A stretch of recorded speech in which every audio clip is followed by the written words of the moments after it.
In Klerksdorp, in the northwest, the street names tell the story of a proud Jewish history. And in the bustle of a kosher kitchen, the heart of the local shul, that story comes to life.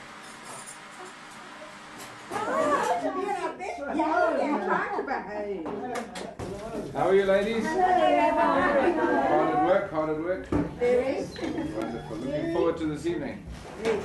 Very much.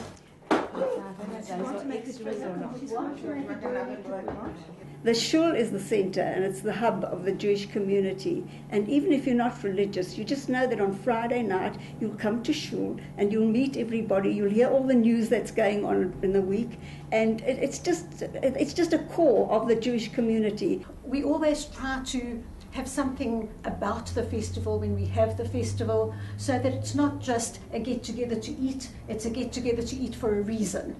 And therefore, we all pull together, and it's not like in a large community where people feel it's not important for them whether they participate or they don't participate. Here, everybody knows that they are an important spoke in the wheel, and that if somebody's not in shul on a Friday night, everybody wants to know why and where they are and what's happened to them, and we care.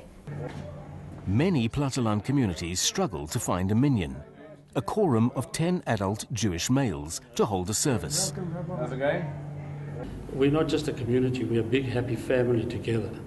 We're very, very fortunate that our members are all totally loyal, and I'm very proud to say that our community is still able to boast that we are able to have a minyan every single night of the week. After shul, we have a schnapps, we get polony, we have a braai. We also do this on the so-called regular minyan makers' birthdays.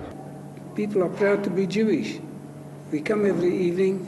It's like meeting the boys and having a good time. There's no full-time rabbi at the Klerksdorp shul, so the services are led by an elder of the community, Sam Kramer, 94.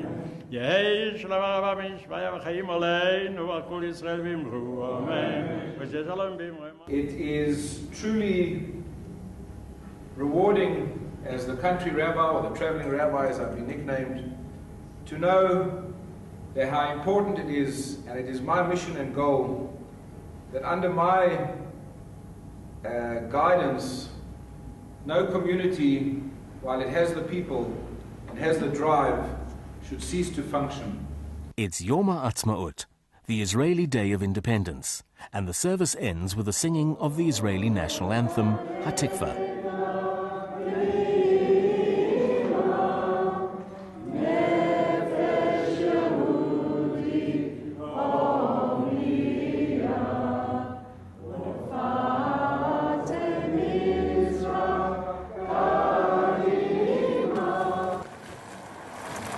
An average year, I may spend a minimum of half the time either on the road or getting to my destinations by air.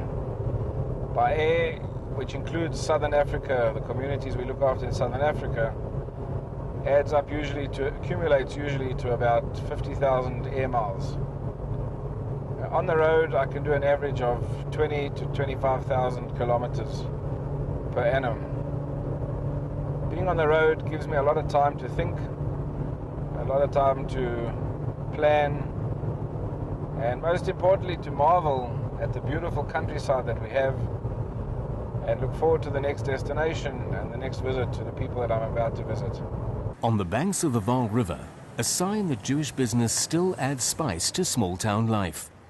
Searle Sachs runs this old-style factory for the local delicacy. How are you, Searle? I'm very well in yourself. Good. When I was a youngster, we had a rabbi, a full-time rabbi, and there were between 30 and 35 families living in Paris.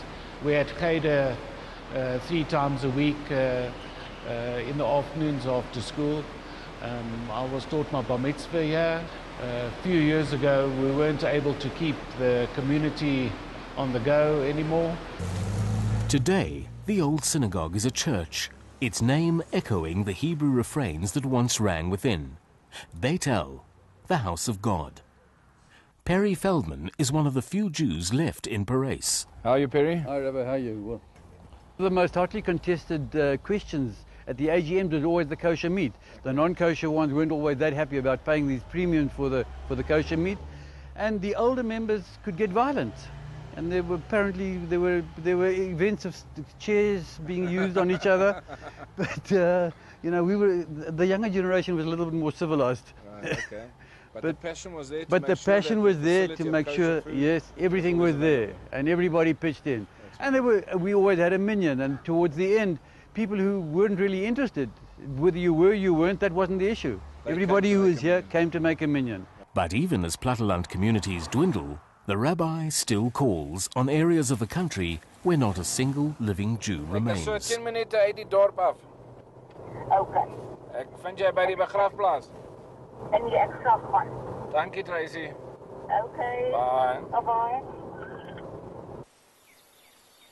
Koppies in the Free State, once a small Jewish community, now just a small Jewish graveyard.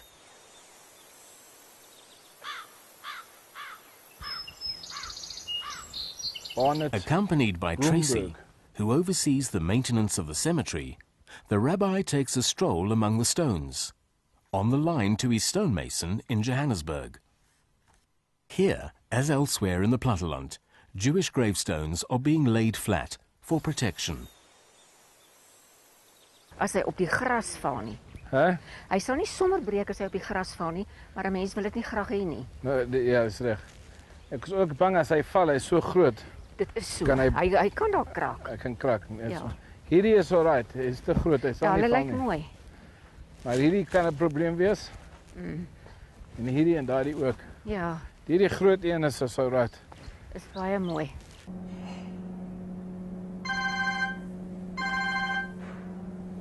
Hello. Between trips, in his office in Johannesburg, Rabbi Moshe stays in touch the modern way, connecting with communities and history by computer database. Today, he's planning a visit to a small town in the Free State. There's only one Jew left in Marquard. Yvonne Furman, whose late husband Ronnie ran the local general dealer.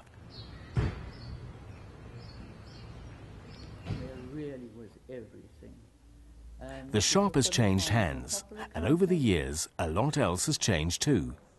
Mrs. Furman lives alone now, in a small complex in the town.